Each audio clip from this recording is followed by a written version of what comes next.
It's time for the Brown Sports Bag on WCLU, the official local sports show here in Glasgow and Barron County.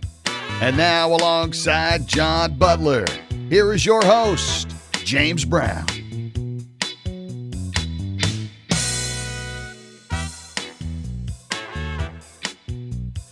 Well, John, we have some, we'll call it breaking news. It doesn't really involve any of us in terms of the schools we cover, but it is important to two of the schools we cover because Gary DeWitt's going to be back at the bench coaching the Allen County Scottsville Lady Patriots in basketball starting next season. They had an announcement today down there.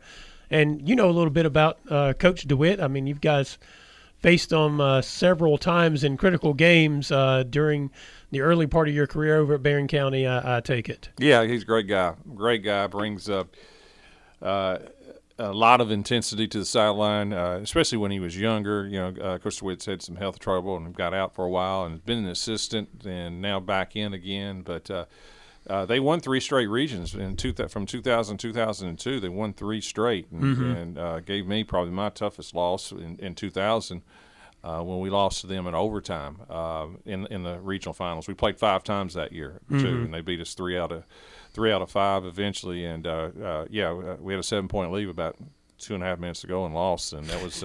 Still haven't forgotten that one, but he's a really good basketball coach. I think the world of him, and I wish him the best.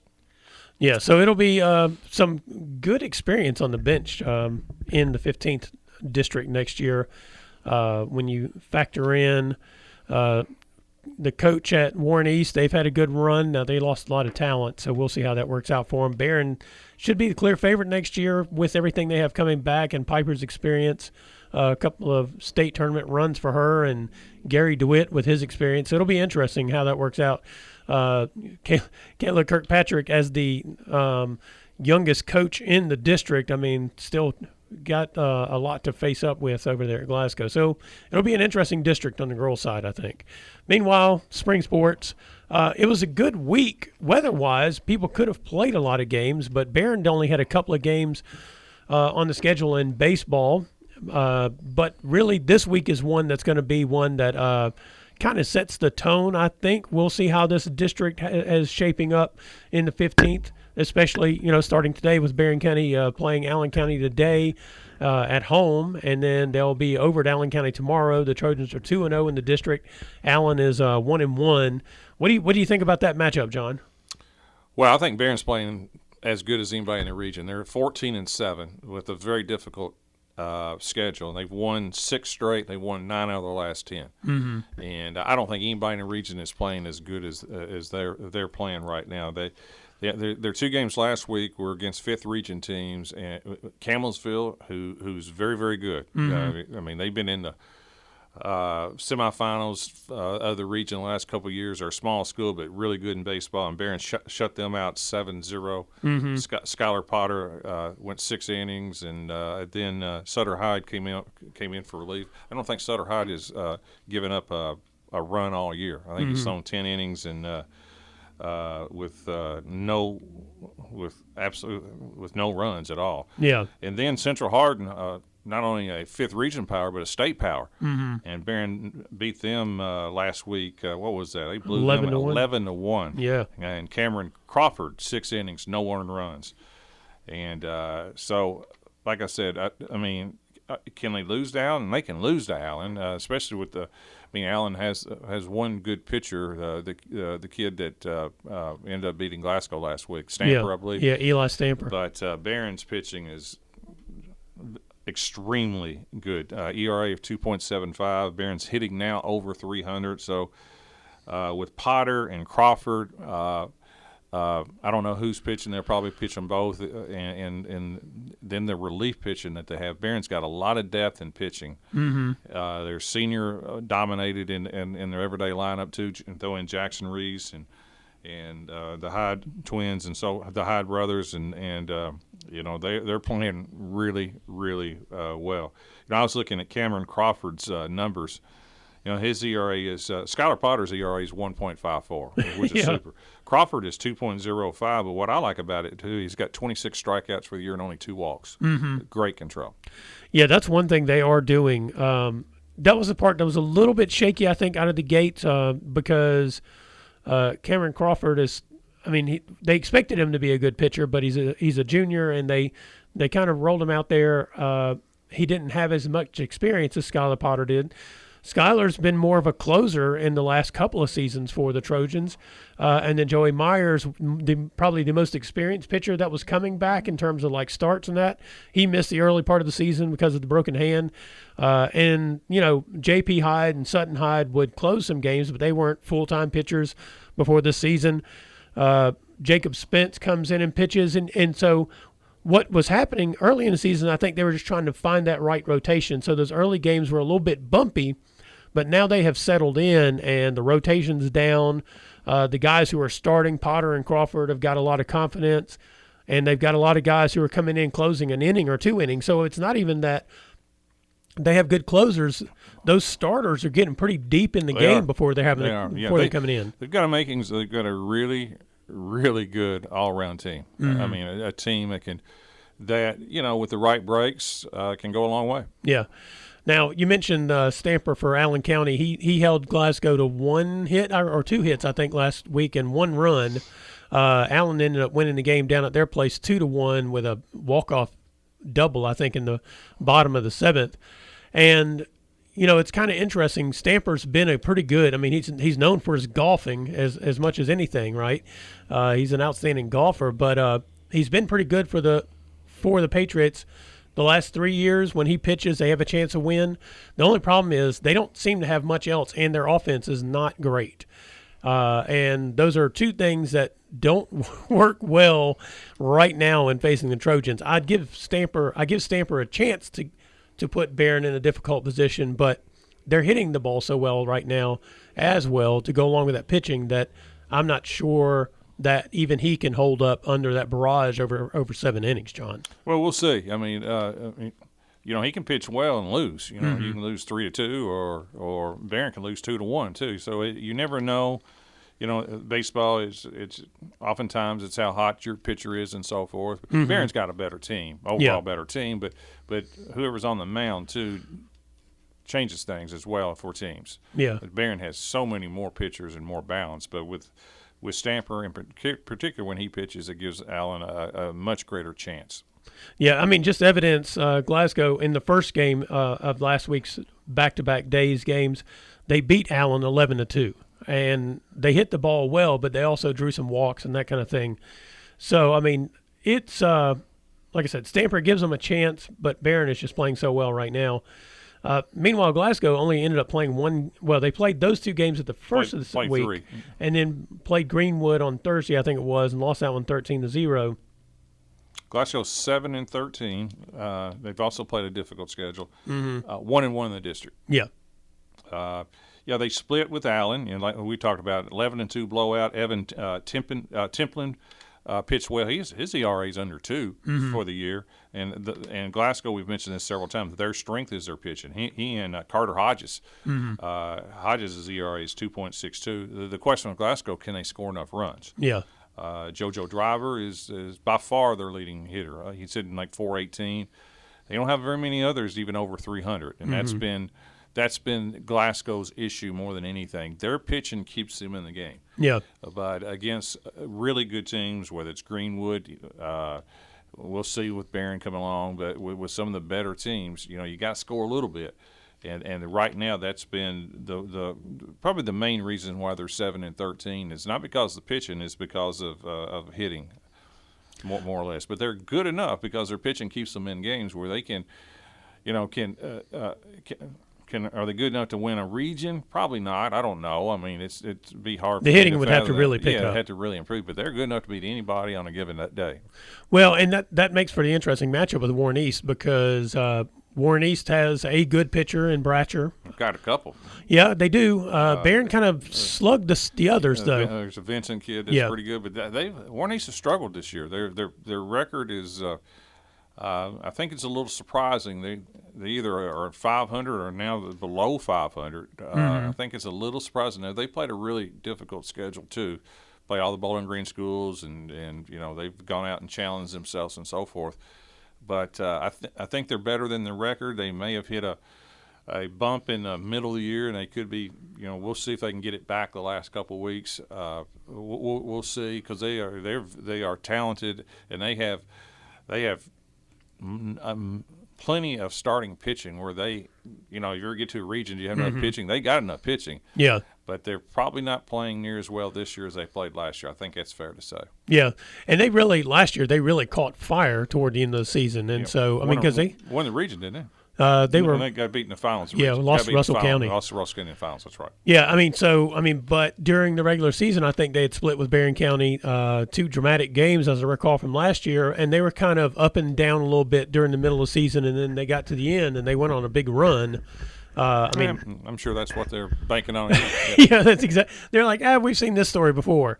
I guess 2 years ago they may have learned a lesson when they ended up losing that district championship to Barron, and then having to go on the road and play at Russell County in that first round game and got knocked out of the region. And so the last couple of years, maybe they've not put so much emphasis on these regular season games. Maybe they're just focused on trying to play a tough schedule and be where they need to be at the end of the season.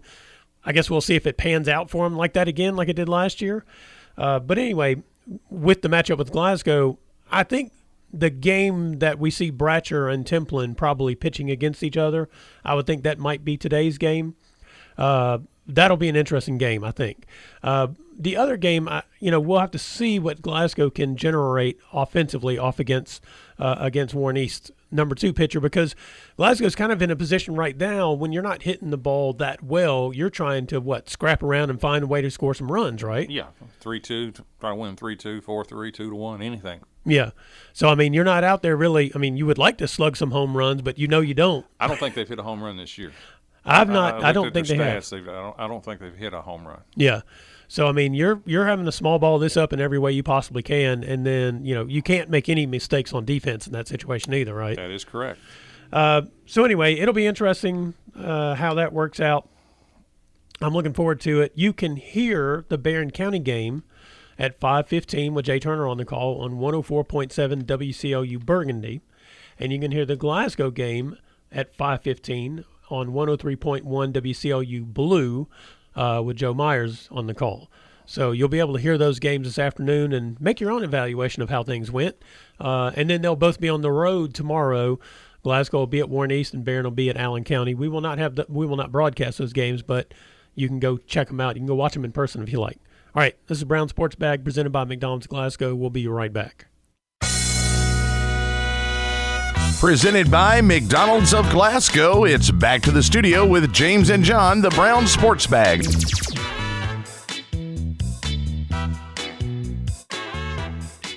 Welcome back. James Brown, John Butler, presented by McDonald's of Glasgow. We're going to talk some softball. It's a big week for Barron County in softball. They play at Greene County today. That game isn't the big game. But then tomorrow they play at Allen, and then on Thursday they play at Warren East. And the way this district is set up right now, Allen is 2-0 in the district. They beat Barron last week, 2 weeks ago now. In a shootout. Yeah, in a shootout. It really was. I think there were 4 home runs hitting that game. Mm-hmm. And then, Barron is 3-1 in the district. They beat East. They beat Glasgow twice, and they lost one to Allen. East is 1-1. Glasgow's 0-4. And I'm just curious because Allen has been on fire. On Saturday, they beat Greenwood 3-2. Or last Saturday, they beat Greenwood 3-2. And we didn't get a chance to talk about that last week because we didn't have a show. Right. But, yeah, I think they had won 8 or 9 in a row. They've been on fire lately, and I'm just fascinated to see.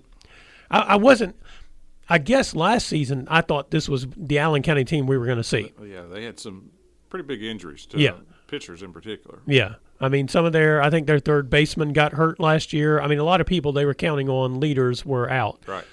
This is them all back because they were such a young team. They may have had one senior last year if they even had one.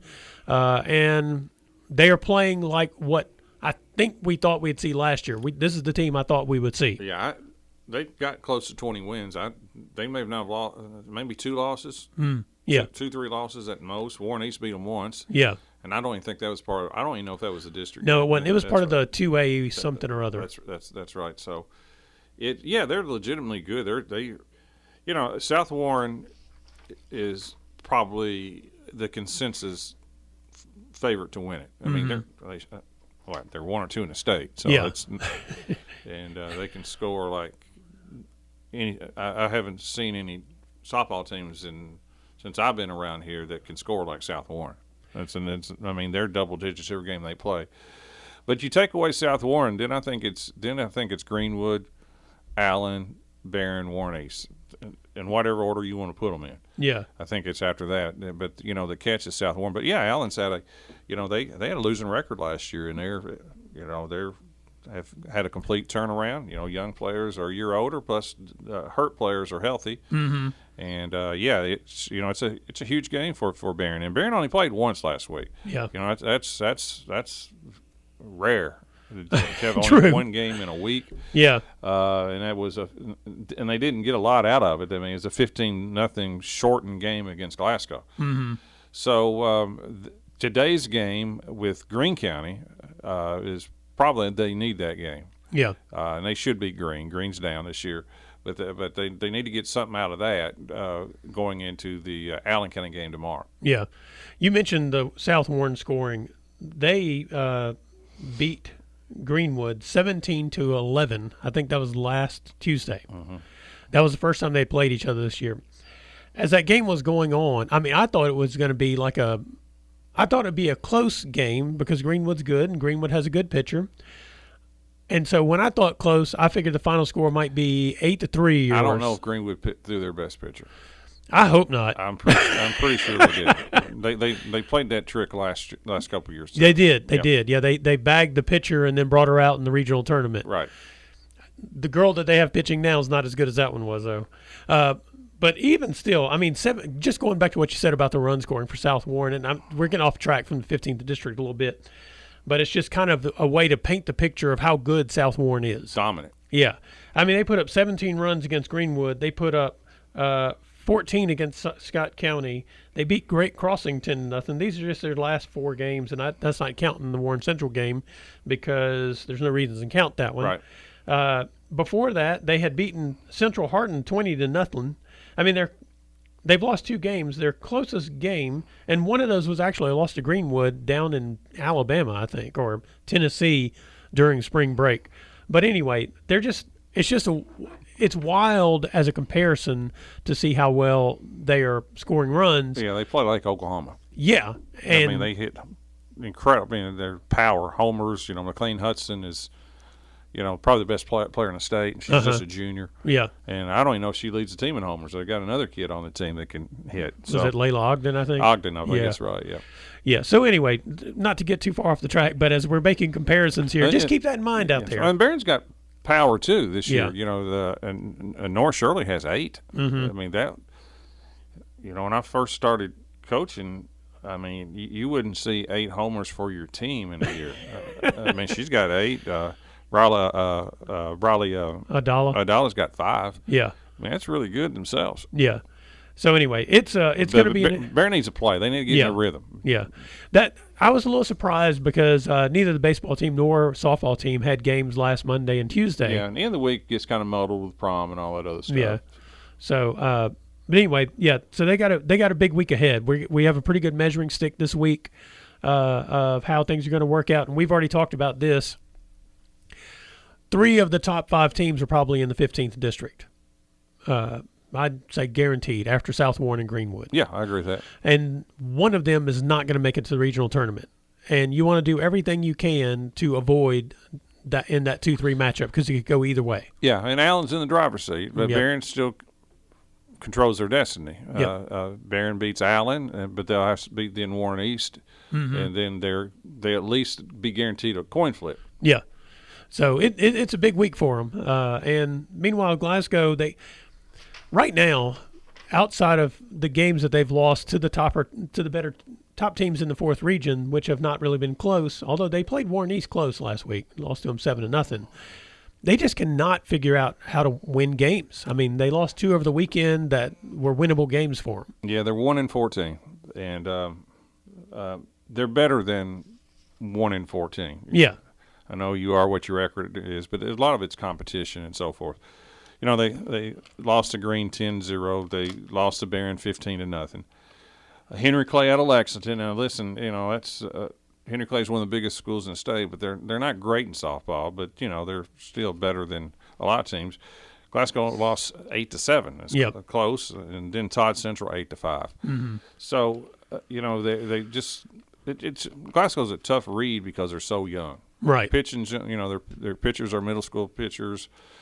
They probably 5 out of the 9 everyday players are middle schoolers, middle school or freshmen, pretty young. So you know, they're extremely inexperienced, and it's hard to win games that way unless you have dominant players. Mm-hmm. You know, like I said, it's okay to be young. You can have middle schoolers sprinkled throughout, but you can't have most of your roster middle school. And be good. Yeah. That's just you can't do that. So, you know, this is I think the year is important where they need to show improvement, not necessarily by the record. They just need to show improvement, and those kids that are playing need to play again. Mm-hmm. They need to play next year. Yeah. You know, they can't fall away and get away from, you know, the program and so forth. They need to stick with it and so forth. You know, pitching-wise, they've been up and down a little bit. Probably walked too many people at times, but, you know, there's potential with the 7th grader and the 8th grader there. So, they've got some potential. Mm-hmm. It's just they can't get discouraged and just kind of keep going. They got a chance today. They played Butler County today. They lost to Butler a couple weeks ago at Butler 7-6. Yeah. And I think it would be good for the morale if they could get a win. They got Metcalf at the end of the week. Metcalf's not one of the stronger teams. So, there's some winnable games this week for them on the schedule. The Metcalf game is pretty interesting because I think it is a measuring game for them because they played them, I think, the 2nd or 3rd game of the season, ended up losing that one over at Metcalf. Got down big early and then, kind of hung around for them. So they have a good opportunity to kind of play a team again that they've already played that's not Barron or Warren East or Allen County, and see, where they've gotten better and that kind of thing. Certainly Metcalf's probably gotten better as well, but when you have the younger team, you really get to see how much you've grown. And going back to your point about not falling away from the program, when you have a team this young, you're in the process of running a marathon, not a sprint. And you're not going to get better immediately. That's right. When you're young every year, that means those young players aren't sticking with it. Yes. Right. So that means those young players have to come to the realization this is a marathon, not a sprint. That's correct. And maybe the people around them need to understand this is a marathon, not a sprint. That's right. You may be good in middle school, but that means nothing in high school. You got to grow into being good in high school. That's correct. Got to improve. Yep. Anything else on the softball front, John? No, like I said, they most of this week should be. I think there's some rain forecast sometime this week, but I think for the most part they should be able to get a lot of games in. Yeah, and it looks beautiful today. Today's beautiful. Yeah, it is. Great weather. Yeah, so anyway, get out there and watch the games. You can listen to the ones that we broadcast here. And this is Brown Sports Bag presented by McDonald's of Glasgow. We'll be right back. Presented by McDonald's of Glasgow, it's back to the studio with James and John, the Brown Sports Bag.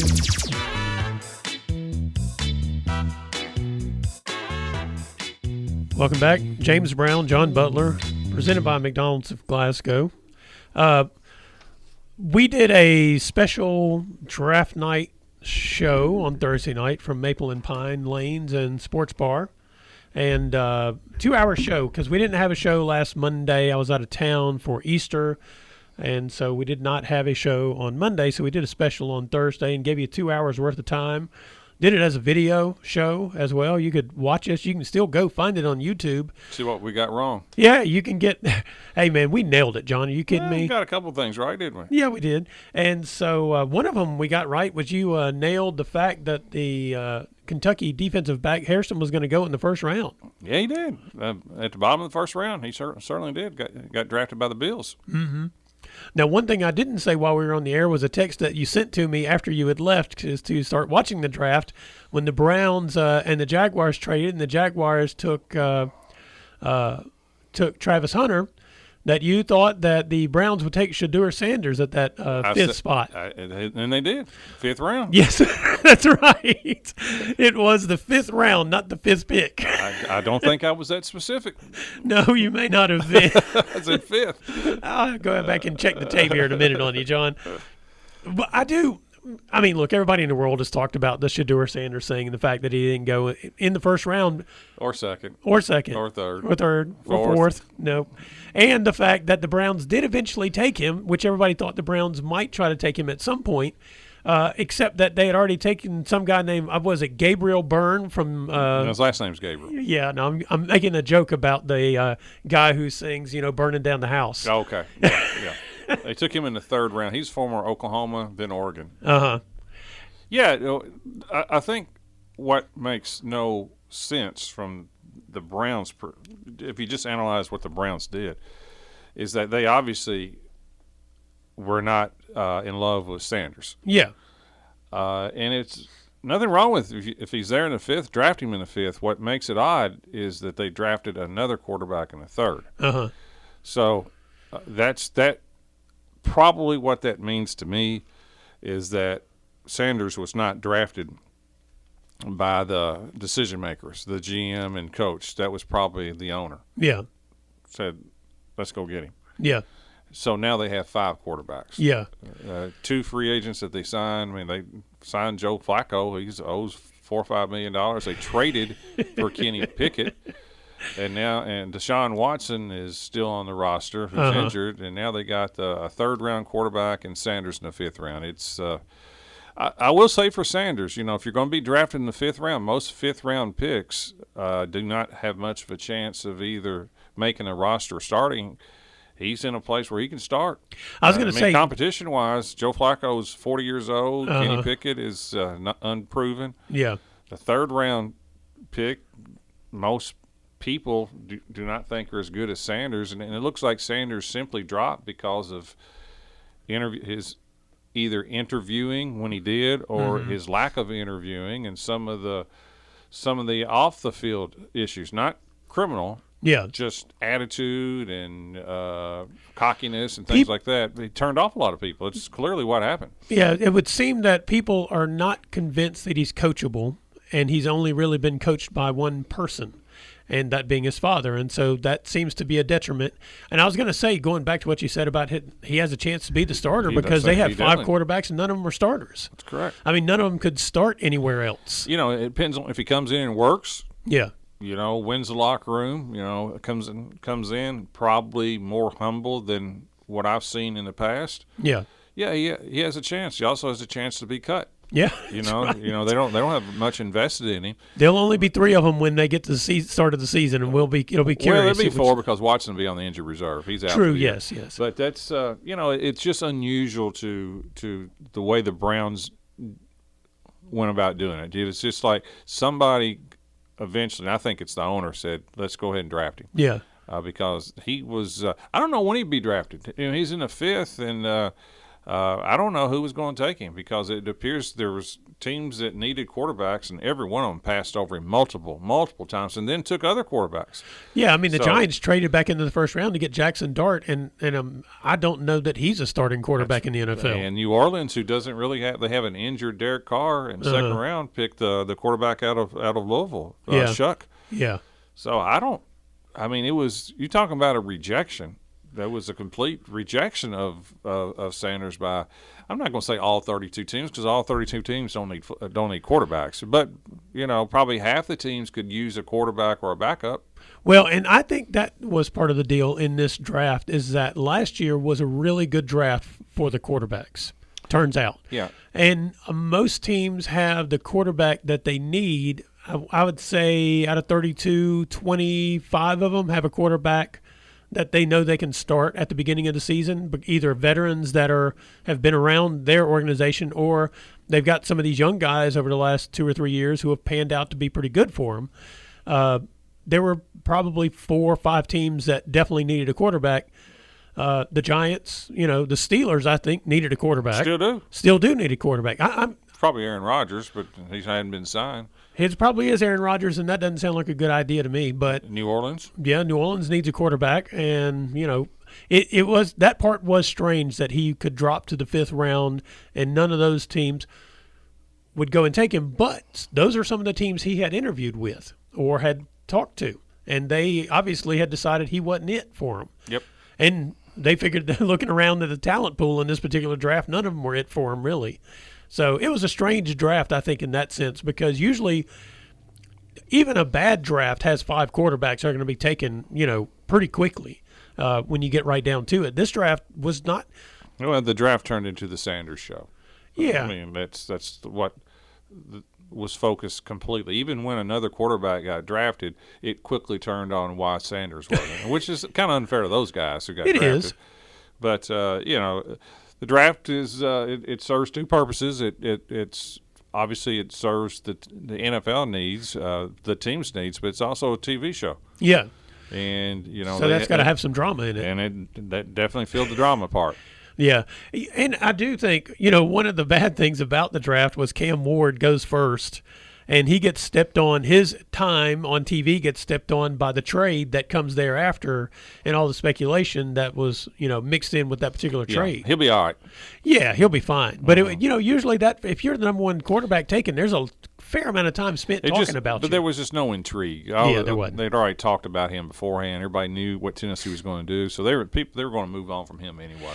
Yeah, there was no Ryan Leaf, Peyton Manning situation, or even some of the situations where, which quarterback are they going to take first, because there was no question about that. And the best player in the draft, Travis Hunter. Who came across good. If Sanders came across bad, which he has come across pretty bad, Hunter came across great. Yeah. Because they showed him when Jacksonville called him and said, "This is Jacksonville. We just made a trade up to number 2, and we're going to select you." And he said, "Good decision." and just his just the press conference that he had and all that stuff. He just seemed you could almost see how he can play both sides, because he looks like he's got the unbelievable energy. Yeah. He says he likes to play football and fish. And that's about it. That's what he wants to do. Those 2 things. Well, I mean, that being the case, I mean, he's a man for the hour. And I think if not for the Tennessee Titans' actual critical need for a quarterback, he would have been the number 1 overall draft pick. Yeah. Because we'll see if he lives up to the rare talent he I'm not seems convinced. to be. We'll see. Yeah. It's a lot of wear and tear, but we'll see. WKU had the defensive back. He was drafted in the 3rd round. Yeah, Upton Stout. Yeah, by who took them? I forgot. I meant to write that down, and I did forget as well. I can't remember who, but congratulations, WKU they've continued their run of the last so many years of having players drafted. Yeah, and sticking too. Yeah. Now I haven't seen this, but 3 other players signed free agency deals after the draft. Dalvin Smith was not one of them. I do believe he's a guy who can get a chance to at least start on somebody's scout team, and I mean, he's shown the work ethic coming back from the injuries he came back from, that he might be a guy who can put in enough work to get out. I drive to Nashville, knock on the door. Yeah, it's not for like real. They've got tons of receivers. Yeah, Cam Ward's going to need some targets. Yep. So you might as well go down there and tell him, "I'll sweep the floor until you put me on the field." Yeah, that's where I'd go.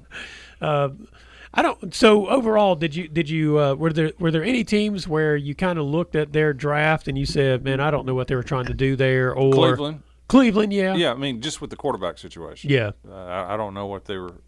Well, I can't. I've already said what I think. I think an owner got involved. Yeah. But other than that, it's impossible to tell. I don't know who's good at defensive lineman or defensive back. You have no idea about all that stuff. You'll know how good your draft is 3 or 4 years from now, how many players are still with you. I was also, one of the other things I was fascinated by with the rejection of the quarterbacks was the number of offensive linemen who were taken, especially, tackles and that kind of stuff. I don't know if people woke up. I mean, the left tackle, if you have a right-handed quarterback, has always been one of those positions in the NFL. That's probably the 3rd or 4th most important position in the entire, setup of the team. Maybe the 3rd most important.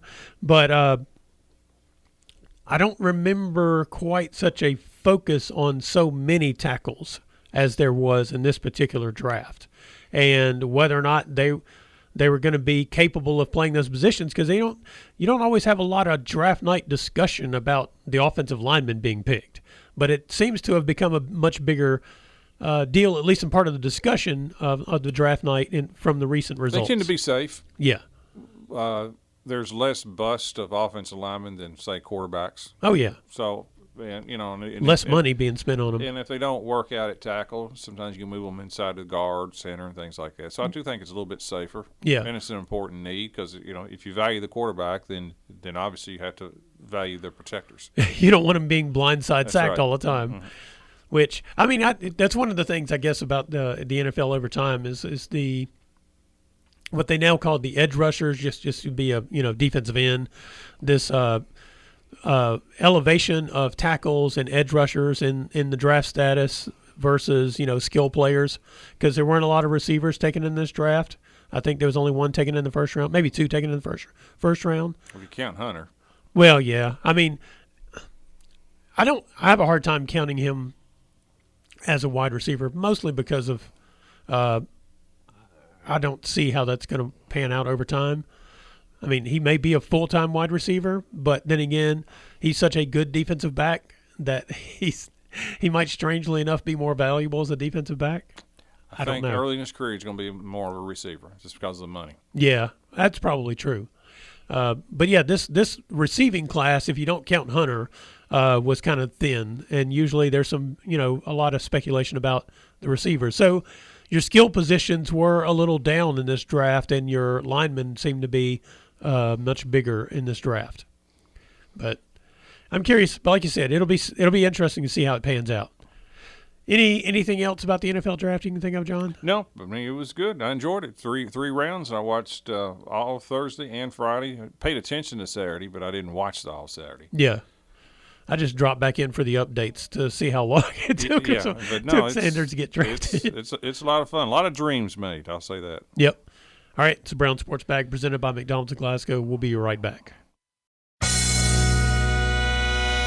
Presented by McDonald's of Glasgow, it's back to the studio with James and John, the Brown Sports Bag.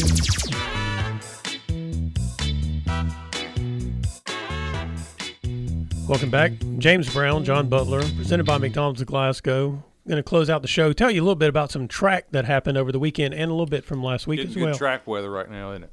Yeah, finally. I think we had a couple of canceled, and then there was one. I know that they had a track meet, and it was like freezing cold early in the season. But Grayson Billingsley won the discus on Saturday at Greenwood. He threw 142 feet and 2 inches. Massive improvement, too, from Grayson. Yeah. He's probably one of the best ones in the region, if not the best. I think is it the kid at North I keep forgetting Hardin? Region. Yeah, I keep forgetting you got to go up to that E-Town region. Yeah. I forget about but that. But he's still right there. There's like a dude, I think, from North Hardin that's maybe number one in the state, but Grayson's real close. That's a long way. That's a great throw. Yeah, and then Gracie Reed was third in the 1,600 run. She's doing a good job coming off that injury. Yep. She's slowly kind of working her way back. She swam this winter and tried to build up that endurance and so forth, and, she's coming off a pretty serious injury, so that's a good sign for her. Yep. And then Riley Wilson was third in the discus and the shot. I think she's been another one of those. She went to state last year. She had a breakout year last year. Yeah, and she's real close, just like Grayson Billingsley. And then the Glasgow girls had 2 relay teams in the 4x1 and 4x2 that finished third. And then last week at the Scotty Games, Jarek Martin is doing track for the first time this year. And I think he missed the Glasgow school record in the long jump by like an inch or two. He's really doing well there. Is he high jumping too, or just long? Yeah, he's doing high jump and long jump. And then Kellen Stone, which did he win?